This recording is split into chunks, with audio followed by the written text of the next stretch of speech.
নমস্কার, স্পটার নিউজে আপনাদের স্বাগত। রবিবার 4:30 গোয়াতে একটি গুরুত্বপূর্ণ ম্যাচে মুখোমুখি হচ্ছে ইন্টারকাশি, যার হোম ওয়েস্ট বেঙ্গল কল্যাণী। উত্তরপ্রদেশের দল হলেও কলকাতার সাথে মিশে আছে দলটি। দলের কোচ হাফাজ, দলে অরিন্দম ভট্টাচার্য, নারায়ণ দাসের মতো বঙ্গ সন্তানরা আছে। তারা মুখোমুখি হবে চার্চিল ব্রাদার্সের। এই মুহূর্তে একই বিন্দুতে দাঁড়িয়ে আছে চার্চিল ব্রাদার্স এবং ইন্টারকাশি। এই ম্যাচে যারা জিতবে তারা কিন্তু আই লিগ খেতাবের দোরগোড়ায় পৌঁছে যাবে। ম্যাচটি ইন্টারকাশির কাছে মাস্ট উইন, কারণ গোল পার্থক্যে অনেকটাই এগিয়ে আছে চার্চিল ব্রাদার্স। চার্চিল ব্রাদার্সের একজন ব্রাজিলিয়ান স্ট্রাইকার লিকে, তিনি কিন্তু দলকে একটা অন্য উচ্চতায় নিয়ে গেছেন চলতি মরশুমে। অন্যদিকে ইন্টারকাশি দলের সবাই সুস্থ আছে, কোনো কার্ড প্রবলেম নেই, পূর্ণ শক্তির দল নিয়েই তারা খেলবে। হাবাসের দল, হাবাস শুক্রবার রাতে দল নিয়ে গোয়ায় পৌঁছেছেন।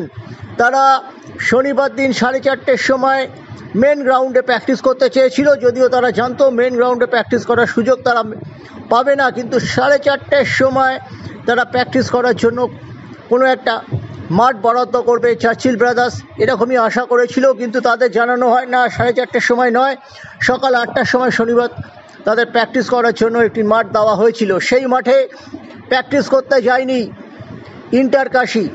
হাফাজ অন্য একটি মাঠে প্র্যাকটিস করিয়েছেন। গোয়ারই একটি দল ইন্টারকাশিকে সাহায্য করেছে বিকেলবেলায় প্র্যাকটিসের ক্ষেত্রে। পুরো ব্যাপারটা গোপন রাখা হচ্ছে ইন্টারকাশির তরফে, তবে তারা জানিয়েছে তাদের পরিকল্পনা মতো ম্যাচ টাইমে তারা প্র্যাকটিস করতে পেরেছে।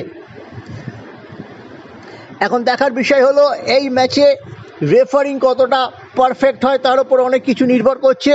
চার্চিল ব্রাদার্স ভালেঙ্কা রয়েছেন অল ইন্ডিয়া ফুটবল ফেডারেশনের সঙ্গে যুক্ত। চার্চিল ব্রাদার্সের কর্ত্রী তিনি চার্চিল অ্যালামাও, গোয়ার প্রাক্তন মুখ্যমন্ত্রী এবং পূর্তমন্ত্রী মেয়ে।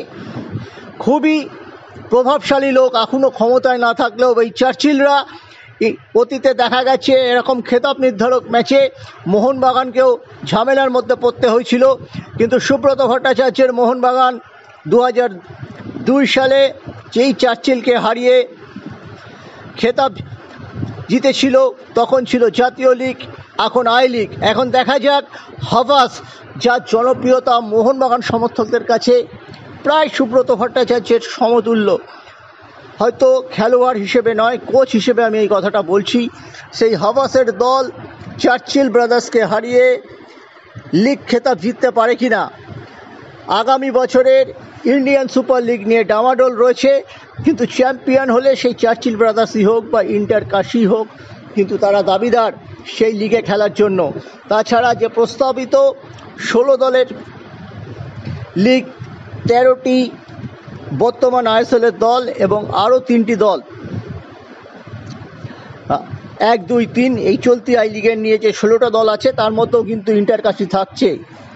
ইন্টারকাশি ইতিমধ্যেই 1 লাখ টাকা পাঠিয়ে সুপার কাপে খেলার জন্য নাম নথিভুক্ত করেছে। এটাই ছিল কিন্তু একেবারে মোহনবাগান ইস্ট বেঙ্গলের বাইরে কলকাতা ফুটবলের সঙ্গে সম্পর্কযুক্ত, আবার সরাসরি সম্পর্কযুক্ত নয়, এমন একটি আপডেট।